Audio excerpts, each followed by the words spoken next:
नमस्कार दोस्तों, मेरा नाम है इमरान मनी और मजा में आपका स्वागत है। दोस्तों आज के वीडियो में हम बात करने वाले कि शेयर मार्केट में प्रॉफिट बनाने का सबसे आसान तरीका क्या है, सबसे सही तरीका क्या है, उसी तरीके को आज हम पता करने की कोशिश करेंगे। तो ये वीडियो आप स्टार्टिंग से लेकर एंड तक पूरा देखिएगा। चलिए फिर से वीडियो शुरू करते हैं। फ्रेंड्स देखिए, सबसे पहले तो हमें क्या करना पड़ता है, प्रॉफिट बनाने के लिए क्या करना पड़ता है, शेयर खरीदना पड़ता है और शेयर खरीदने के बाद में उसको कितने समय तक होल्ड करके रखना है और उसे कब बेचना है, यही मेन बातें हैं। और ये हमें पता अगर लग गई तो हम डेफिनेटली अच्छा खासा प्रॉफिट स्टॉक मार्केट में बना सकते हैं। तो फ्रेंड्स देखिए, सबसे पहले मैं आपको बता दूं कि आपको शेयर कैसे बाय करना है। शेयर बाय करते वक्त कौन कौन सी चीज़ें आपको ध्यान में रखना है, क्या आपको देखना है शेयर में, आपको उस बेसिस पे सिलेक्ट करना है कि शेयर मुझे खरीदना है या नहीं खरीदना है। तो फ्रेंड देखिए, शेयर बाय करते वक्त जो मैं यहाँ पे जो बात कर रहा हूँ लॉन्ग टर्म इन्वेस्टमेंट की बात कर रहा हूँ, मैं ट्रेडिंग की बात नहीं कर रहा हूँ, मैं इंट्राडे ट्रेडिंग की बात नहीं कर रहा हूँ, मैं शॉर्ट टर्म ट्रेडिंग की बात नहीं कर रहा हूँ, मैं लॉन्ग टर्म इन्वेस्टमेंट की बात कर रहा हूँ। तो इन्वेस्टमेंट के लिए शेयर किस तरीके से खरीदा जाता है, और नॉर्मली मैं यही मानता हूँ कि पैसा इन्वेस्टमेंट में ही बनता है, ट्रेडिंग में पैसा बनता नहीं है। तो इसीलिए मैं आपको वही चीज़ बता रहा हूँ जहाँ पे पैसा आप बना सकते हो। तो इन्वेस्टमेंट में देखिए दोस्तों, शेयर खरीदने के लिए फंडामेंटल एनालिसिस करना पड़ता है। अब ये फंडामेंटल एनालिसिस अपने आप में बहुत बड़ी चीज़ है। कई सारे नंबर्स होते हैं, कई सारे रेशियोज होते हैं जो आपको देखना पड़ता है, कंपनी का बैकग्राउंड, कंपनी का मैनेजमेंट, बहुत सारी चीज़ें देखना पड़ता है। अब इतनी सारी चीज़ें एक आम निवेशक के लिए देखना आसान नहीं है, पॉसिबल नहीं है। तो इसी को मैंने सिंप्लीफाइड किया और 2-3 नंबर पर लेकर आया हूँ। वो 2-3 नंबर भी अगर आप देख लोगे किसी भी कंपनी में तो आपको पता चल जाएगा कि वो कंपनी अच्छी है या बुरी है। उस बेसिस पे आप उस कंपनी में पैसा निवेश कर सकते हो। तो वो कौन से नंबर है, और बेसिकली मैंने 3 नंबर लिया हूँ। वो 3 नंबर ही आपको देखना है। किसी भी कंपनी की बैलेंस शीट में आपको वो नंबर दिखेंगे। तो आपको क्या देखना है, तो आपको देखना है प्रॉफिट। सबसे पहले देखना है प्रॉफिट, और प्रॉफिट आपको 1-2 साल का नहीं देखना, पिछले 5 साल का देखना है। ठीक है, एनुअल बेसिस पे देखिए, पिछले 5 साल का कंपनी का प्रॉफिट देखिए। कंपनी का प्रॉफिट पिछले 5 सालों में कैसा है, प्रॉफिट का जो चार्ट है, मतलब मान लो पहले साल 5 करोड़ था, फिर 10 करोड़ हो गया, फिर 12 करोड़ हो गया। मतलब अगर कंपनी का जो प्रॉफिट का चार्ट है पिछले 5 साल का, ठीक है, वो अगर अप ट्रेंड में है तो बहुत अच्छी बात है, उस कंपनी को आप रडार पर रखिए। अप ट्रेंड में है तो स्टेबल प्रॉफिट है तो भी चल जाएगा, बट अप ट्रेंड में है तो और भी अच्छी बात है। दूसरा नंबर आपको देखना है सेल्स का। सेल्स को हम रेवेन्यू भी बोल सकते हैं, सेल्स को हम इनकम भी बोल सकते हैं। ठीक है, तो वो देखना है आपको। अब सेल्स का भी जो आपको देखना है ग्राफ, वो यही देखना है कि पिछले 5 साल का कंपनी का जो सेल्स है वो अप ट्रेंड में है या फिर स्टेबल है। स्टेबल है तो भी चल जाएगा, बट अप ट्रेंड में है तो बहुत ही अच्छी बात है। तीसरा नंबर आपको जो देखना है वो देखना है डिविडेंड का। कंपनी पिछले 5 सालों में कंटिन्यू बेसिस पे डिविडेंड दे रही है या नहीं दे रही है। साल में एटलीस्ट एक बार तो भी कंपनी ने डिविडेंड देना चाहिए। कुछ कंपनी होती है जो साल में 2-2, 3-3 बार डिविडेंड देती है, तो वो तो और भी अच्छी बात है, बट फिर भी मिनिमम साल में एक बार तो भी कंपनी ने डिविडेंड देना चाहिए। तो कंपनी एक साल में एक बार डिविडेंड दे रही है या नहीं दे रही है पिछले 5 सालों में रेगुलर बेसिस पे, वो आपको देखना है। ठीक है, तो कंपनी ने डिविडेंड देना चाहिए। तो आपको वही वाली कंपनी ढूंढ कर निकालना है जो जिन कंपनी का जो प्रॉफिट का जो ग्राफ है वो एटलीस्ट स्टेबल है, सेल्स का ग्राफ है वो भी एटलीस्ट स्टेबल है, और तीसरा कंपनी डिविडेंड भी दे रही है। अगर ये तीनों बातें अगर आपको किसी कंपनी में दिख रही है तो डेफिनेटली वो कंपनी अच्छी है। उस कंपनी को आप लॉन्ग टर्म के लिए खरीद के अपने पोर्टफोलियो में रख सकते हो। अब दोस्तों, शेयर तो आपने खरीद लिया, अब शेयर को बेचना कब है, ये भी बहुत इंपॉर्टेंट बात है। ठीक है, ये आपको ध्यान में रखना जरूरी है। बहुत सारे लोग तो शेयर तो खरीद लेते हैं, बहुत फंडामेंटल स्टडी करके रिसर्च करके शेयर खरीद लेते हैं, बट उन्हें पता ही नहीं होता कि शेयर को बेचना कब है। तो ऐसे में वो फंस जाते हैं और अपना लॉस कर देते हैं। तो शेयर खरीदने के बाद में शेयर को बेचना कब है, तो फ्रेंड देखिए, शेयर आपको सिर्फ 2 ही केस में बेचना है, ओनली 2 केस। शेयर बेचने के सिर्फ 2 ही कारण हो सकते हैं, तीसरा कारण हो ही नहीं सकता। पहला कारण है कि जब आपको पैसे की ज़रूरत हो तब आपको शेयर सेल करना है। ठीक है, जब आपको पैसे की रिक्वायरमेंट है तब आपको शेयर सेल करना है। ठीक है, अब देखिए, पैसे की रिक्वायरमेंट है, इसका मतलब यह है कि आपको जो शेयर बेचना है अपने पोर्टफोलियो में, सबसे पहले तो आप ये देखिए, मान लो आपको पैसे की ज़रूरत है। ठीक है, आपको पैसा चाहिए, कहीं पर आपको कुछ काम है, जो भी है, अल्टीमेटली आपने जो पैसा लगाया है शेयर में कभी ना कभी तो उसको बाहर निकालोगे। उसको बाहर आपको तभी निकालना चाहिए जब आपको पैसे की ज़रूरत हो, पहला केस। ठीक है, और दूसरा केस है जब शेयर में परमानेंट प्रॉब्लम अगर आपको नजर आ रही है, तब वहाँ से उस शेयर से आपको एग्जिट करना है। तो पहले केस की बात करते हैं। आपको जब पैसे की ज़रूरत है तभी आपको शेयर बेच के पैसा बाहर निकालना है। ठीक है, अब देखिए, अब जब आप शेयर बेचने की आप सोचोगे कि मुझे कौन सा शेयर बेचना है, तो आप अपने पोर्टफोलियो को देखिए। आपके पोर्टफोलियो में जो शेयर में आपको लॉस हो रहा है वो वाले शेयर को आप निकालने की कोशिश करिए, ना कि वो वाले शेयर को जिसमें आपको प्रॉफिट हो रहा है। देखिए दोस्तों, प्रॉफिट आपको कौन से शेयर में होता है, प्रॉफिट जो अच्छे शेयर होते हैं, जो अच्छी कंपनियाँ होती है उसमें होता है, जो खराब कंपनी होती है उसमें लॉस होता है। तो अगर आप ये करोगे कि जिसमें प्रॉफिट हो रहा है उसको निकाल के बाहर कर दोगे, दैट मीन्स आपने क्या किया, आपने क्या किया कि अच्छी कंपनी को अपने पोर्टफोलियो से बाहर फेंक दिया और कचरा कंपनी आपके पोर्टफोलियो में पड़ी है। आपको वैसा नहीं करना है। आपको जो कंपनी में लॉस हो रहा है उसको बाहर निकाल के फेंकना है। भले ही लॉस हो रहा है, लॉस बुक करिए, बट आप क्या कर रहे हो कि लॉस बुक करके कचरा कंपनी को बाहर निकाल के फेंक रहे हो, तो आगे आपके पोर्टफोलियो को खराब नहीं करेगा। तो आपको सबसे पहले तो ये देखना है, जब भी आपको पैसे की ज़रूरत है, पैसा निकालना है शेयर बेच के, तो पहले वो वाले शेयर बेचने की कोशिश करिए जो आपके लॉस में चल रहे हैं। अगर लॉस में कोई शेयर नहीं चल रहा है आपके पोर्टफोलियो में, फिर तो डेफिनेटली जो प्रॉफिट में है उसी को आप बेच सकते हो, ठीक है। उसमें भी आप ये देखिए कि जिसमें मुझे कम प्रॉफिट हो रहा है वो वाला बेचने की कोशिश करिए, ठीक है। तो ये हो गया पहला केस आपको शेयर बेचने का। दूसरा जो है कि आपको शेयर बेचना है, परमानेंट प्रॉब्लम अगर किसी भी शेयर में नज़र आ रही है तो। अब ये परमानेंट प्रॉब्लम को समझना बहुत ज़रूरी है। परमानेंट प्रॉब्लम का मतलब होता है कि मान लो किसी कंपनी में कोई घोटाला हो गया, या फिर कोई स्कैम हो गया, कोई बुक्स ऑफ अकाउंट में मैनिपुलेशन हो गया, मतलब कंपनी अगर इन्वेस्टर के साथ में कोई भी चीटिंग अगर कर रही है, ठीक है, उस तरीके के केसेस अगर आ रहे हैं, तो आपको शेयर को तुरंत बेचकर बाहर निकल जाना चाहिए। ये बहुत ही सीरियस केसेस है। इन्वेस्टर के साथ में चीटिंग कंपनी ने नहीं करना चाहिए। अगर चीटिंग कर रही है इन्वेस्टर के साथ में कंपनी, तो आपको तुरंत वो शेयर बेच के बाहर निकल जाना चाहिए। आपको ये नहीं देखना चाहिए कि मुझे इतना ज़्यादा लॉस हो रहा है, मुझे इतना ज़्यादा प्रॉफिट हो रहा है, मुझे कुछ भी नहीं देखना है। अगर आपको लगता है कि कंपनी कुछ भी चीटिंग कर रही है इन्वेस्टर के साथ में, बुक्स ऑफ अकाउंट में मैनिपुलेशन हो रहा है, घोटाला हो रहा है, कंपनी में स्कैम हो रहा है, जो मैनेजमेंट है वो फ्रॉड हो रहा है, अगर आपको लग रहा है तो तुरंत बेचकर बाहर आपको निकल जाना चाहिए। लग रहा है मीन्स दैट मीन्स इसकी कहीं ना कहीं तो न्यूज़ आएंगी, कुछ ना कुछ तो पब्लिकेशन होगा, उस बेसिस पे आपको निकलना है बाहर, और तुरंत जल्द से जल्द निकलने की कोशिश करना है। अगर आप नहीं निकले तो शेयर का भाव बहुत ही नीचे गिर सकता है। हम जैसे कि DHFL का केस हुआ, यस बैंक का केस हुआ, कई इन्वेस्टर बड़े बड़े लेवल पर इन लोगों ने शेयर लेके रखा था, आज फंस गए। तो वैसी स्थिति ना है, इसलिए तुरंत बेचकर बाहर निकलना है। तो दो केस में आपको शेयर बेचना है। पहला तो जब आपको पैसे की जरूरत है तब, उसमें भी आपको जो बेचना है, जैसे कि मैंने आपको बताया, लॉस वाला पहले बेचिए, प्रॉफिट वाले के बाद में सोचिए। उसके बाद में पैसे की, फिर उसके बाद में परमानेंट प्रॉब्लम अगर किसी कंपनी में तो तब बेचिए। टेम्पररी प्रॉब्लम पे आपको शेयर बेचना नहीं है। अब कंपनी में टेम्पररी प्रॉब्लम हम किसको बोलेंगे? टेम्पररी प्रॉब्लम मतलब जैसे कि कंपनी के क्वार्टरली रिजल्ट आते हैं। अब साल भर में 4 बार कंपनी के क्वार्टरली रिजल्ट आते हैं। अब 1-2 क्वार्टर के रिजल्ट कंपनी के खराब आ सकते हैं, इसमें कोई भी बड़ी बात नहीं है। बड़ी बड़ी कंपनियों के क्वार्टरली रिजल्ट खराब आते हैं, तो क्वार्टरली रिजल्ट खराब आया, सिर्फ इस बेसिस पे आपको शेयर बेच के बाहर नहीं निकलना है। या फिर ये हो सकता है कि किसी कंपनी के गोडाउन में आग लग गई।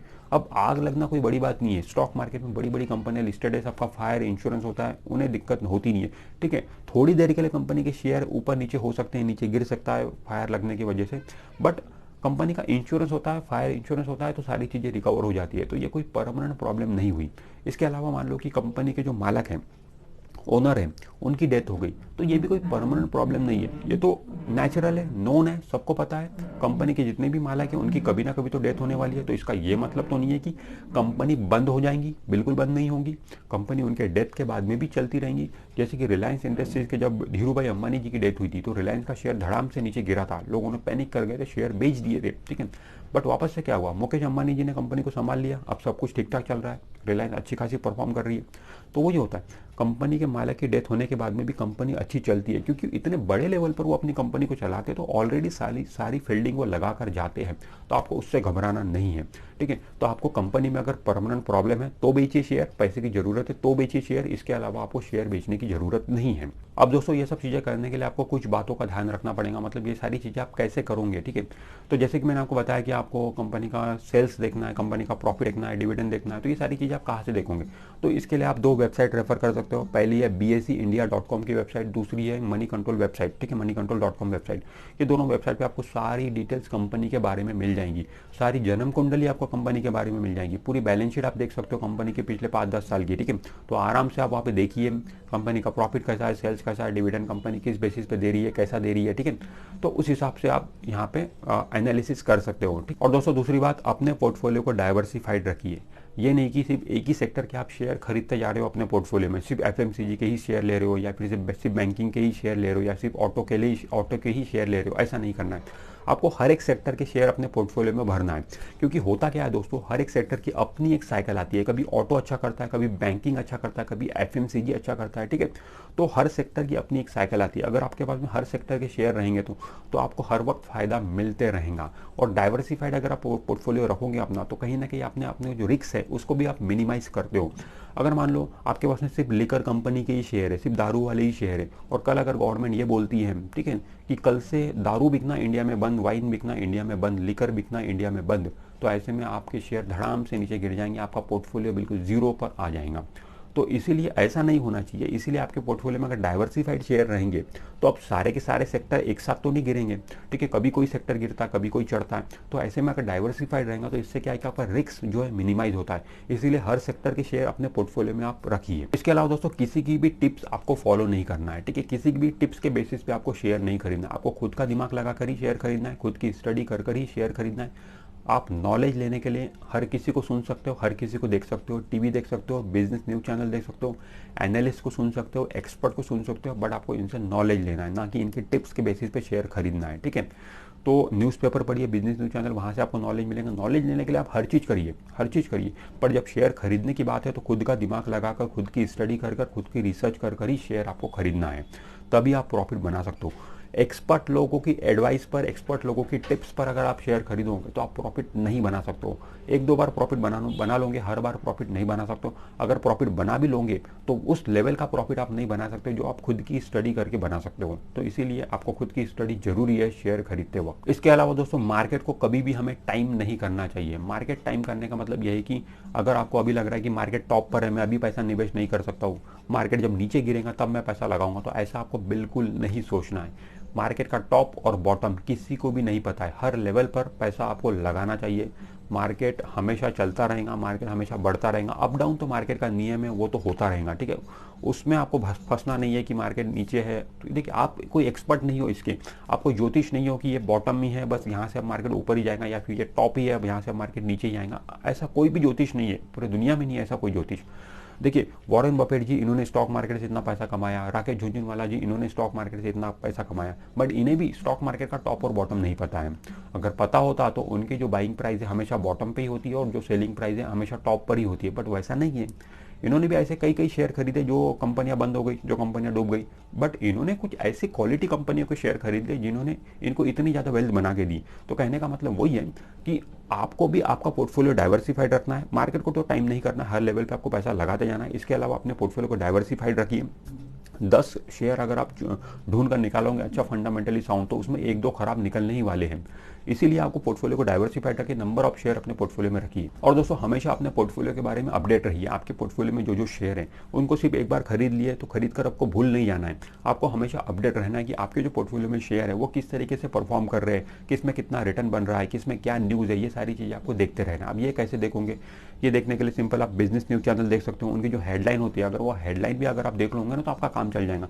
30 सेकंड की हार्डली वो हेडलाइन होती है। अगर आपके पोर्टफोलियो में कोई शेयर है, उस शेयर में अगर कोई न्यूज़ है तो जरूर वो हेडलाइन में आ जाएगा, तो वहाँ से आपको पता चल जाएगा कि इस कंपनी में ये न्यूज़ है। या फिर इसके अलावा आप मनी कंट्रोल की वेबसाइट पर जाओगे तो आप स्टॉक इन न्यूज़ करके एक सेक्शन होता है, ठीक है। वो सेक्शन भी अगर आप रोज पढ़ लोगे तो भी आपको पता चल जाएगा कि कौन से शेयर में कौन सी न्यूज़ है। तो इतना तो आप कर ही सकते हो। अल्टीमेटली जो आपका जो पोर्टफोलियो है वो आपको पैसे से कम नहीं है, पैसे ही है आपके वो, ठीक है। जिस तरीके से हम अपने बैंक अकाउंट पर नज़र रखते हैं, क्या डेबिट हो रहा है, क्या क्रेडिट हो रहा है, तो ठीक उसी तरीके से हमें अपने डिमैट अकाउंट पर भी नज़र रखनी चाहिए। वो हमारी वेल्थ है, और इनफैक्ट वो ऐसी वेल्थ है जो आपको मल्टीप्लाई होने वाली वेल्थ है, तो उस पर तो जरूर हमें ध्यान देना ही चाहिए। इसके अलावा दोस्तों आपको पेनी स्टॉक से बिल्कुल दूर रहना है। पेनी स्टॉक मतलब जो 5 रुपये वाले शेयर होते हैं, 10 रुपये वाले शेयर होते हैं, इस तरीके के शेयर से आपको दूर रहना है। आप गांठ बांध लीजिए कि 20 रुपये से जो भी नीचे वाला शेयर है उसको आप नहीं खरीदेंगे, उसको आप देखेंगे भी नहीं। स्टॉक मार्केट में 5000 से भी ज़्यादा कंपनियां लिस्टेड है, तो क्यों आप ऐसी कंपनी के पीछे पड़ रहे हो जिनका भाव 5 रुपये 10 रुपये चल रहा है। देखिए सिंपल लॉजिक लगाने वाली बात है दोस्तों, जो कंपनियां स्टॉक मार्केट में इतने सालों से काम कर रही है, इतने सालों से काम करने के बाद में भी उसका भाव आज की तारीख में 5 रुपये 10 रुपये चल रहा है, दैट मीन्स वो कंपनी में कोई भी दम नहीं है, तो हमें उस कंपनी से दूर रहना चाहिए। इन्वेस्टर लोगों को ये लगता है कि ये 5 रुपये का शेयर है तो ये बहुत जल्दी 100 रुपये हो जाएगा, 200 रुपये हो जाएगा, बट ऐसा नहीं होता है दोस्तों, ठीक है। जो बड़ा शेयर होता है, 1000 रुपये का शेयर, 10,000 रुपये का शेयर, वो खराब नहीं होता है दोस्तों। लोगों को लगता है कि 1000 रुपये का शेयर है, 10,000 रुपये का शेयर है तो धड़ाम से नीचे गिर जाएगा, ऐसा नहीं होता है दोस्तों। आप MRF को देखिए, क्या नीचे गिर रहा है क्या MRF? क्या MRF आज भी कितने बड़े भाव पे है? तो वही है दोस्तों, आपको बिल्कुल भी घबराना नहीं है, शेयर का भाव आपको देखना नहीं है, शेयर की क्वालिटी देखना है। शेयर खरीदते वक्त हमेशा शेयर की क्वालिटी देखकर ही आपको शेयर खरीदना है। शेयर का भाव 1000 रुपये 2000 रुपये हो सकता है, अच्छे होते हैं वो शेयर, बट उसमें भी 2000 रुपये का कोई शेयर है तो वो भी खराब हो सकता है। तो इसीलिए आपको फंडामेंटल देखकर ही आपको शेयर खरीदना है। बट एक बात तो आपको हमेशा ध्यान में रखना है कि जो 20 रुपये के नीचे वाले शेयर है, हम उसको पेनी स्टॉक बोलेंगे ही बोलेंगे, उसके तरफ हमें बिल्कुल नहीं देखना है, उसको डिलीट कर देना है अपने लिस्ट है, ठीक है, अपनी वॉच लिस्ट से उसको डिलीट कर देना है। उसके अलावा 20 रुपये के ऊपर के जो भी भाव चल रहे हैं उनको आप देखिए, उनकी स्टडी करिए, वो वाले शेयर आप खरीदिए। इसके अलावा दोस्तों लोन लेकर आपको कभी भी शेयर नहीं खरीदना है, ठीक है। लोन लेकर बिल्कुल भी आपको शेयर नहीं खरीदना है, ना ही आपको एमटीएफ की फैसिलिटी यूज़ करना है। जो ब्रोकर कई सारे होते हैं जो एमटीएफ की फैसिलिटी देते हैं, मार्जिन ट्रेडिंग फंडिंग, वो वाली फैसिलिटी देते हैं, वो भी आपको यूज़ नहीं करना है। उसमें ब्रोकर आपसे 18% पर एनम का इंटरेस्ट लेता है, ठीक है। अब आप ले लोगे, शेयर खरीद लोगे, फिर अगर 18% पर एनम इंटरेस्ट है तो फिर ब्रोकर आपको फोर्स करेगा कि सर आप शेयर बेचिए या फिर पैसा दीजिए। अगर आपके पास में पैसे नहीं रहे तो फिर आप बोलोगे कि सर कोई ना कोई शेयर बेच देते हैं। तो ऐसे में आप कोई भी शेयर अपने पोर्टफोलियो से निकाल दोगे तो अल्टीमेटली आप लॉस करोगे। तो इन्वेस्टमेंट हमेशा खुद के पैसे से करना चाहिए, उधार लेकर कभी भी इन्वेस्टमेंट नहीं करना चाहिए। चाहे वो उधार आप लोन लेकर करो, बाहर से बैंक से लोन लेकर करो, या फिर कुछ ब्रोकर की जो फैसिलिटी होती है एमटीएफ वगैरह उसका यूज़ करो। किसी भी तरीके का आपको यूज़ नहीं करना, खुद का पैसा ही आपको इन्वेस्टमेंट में लगाना है। उधार लेकर बिल्कुल भी इन्वेस्टमेंट हमें शेयर मार्केट में नहीं करना है। शेयर मार्केट जो है उतार चढ़ाव का खेल है, इसमें कोई गारंटी नहीं है कि आपने 18% पे पैसा उठा लिया तो आप यहाँ पे 25% पैसा बना लोगे, ऐसा कोई भी गारंटी नहीं है। कभी बनाओगे कभी नहीं बनाओगे। तो इसीलिए कभी भी लोन के चक्कर में आपको नहीं पड़ना है, खुद के पैसे को ही आपको स्टॉक मार्केट में लगाना है। तो स्टॉक मार्केट की जो गिरावट होती है उससे हमें बिल्कुल भी नहीं घबराना चाहिए। स्टॉक मार्केट का ये तो नियम है, ये तो रूल है, वो अप डाउन होगा ही होगा। वो कभी भी ऐसा नहीं चलेगा या फिर वो कभी भी ऐसा नहीं चलेगा, वो हमेशा ऐसा ही चलेगा। बट हम ये उम्मीद लगा कर रख रहे हैं कि ऐसा चलने के बाद एट द एंड ऑफ जब हम देखते हैं, लॉन्ग टर्म में देखते हैं, तो शेयर मार्केट ऊपर ही हमें दिखाई देता है। तो इसीलिए शेयर मार्केट की जो गिरावट है उससे हमें बिल्कुल भी नहीं घबराना है।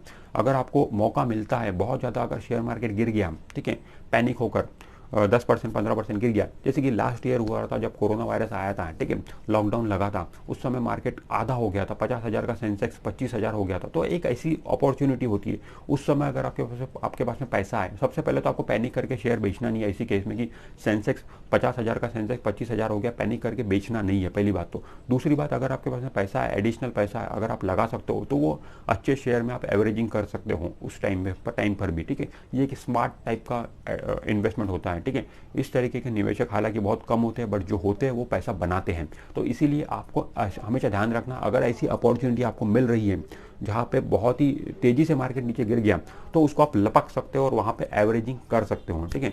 बट शेयर मार्केट की जो गिरावट है उससे आपको बिल्कुल भी घबराना नहीं है।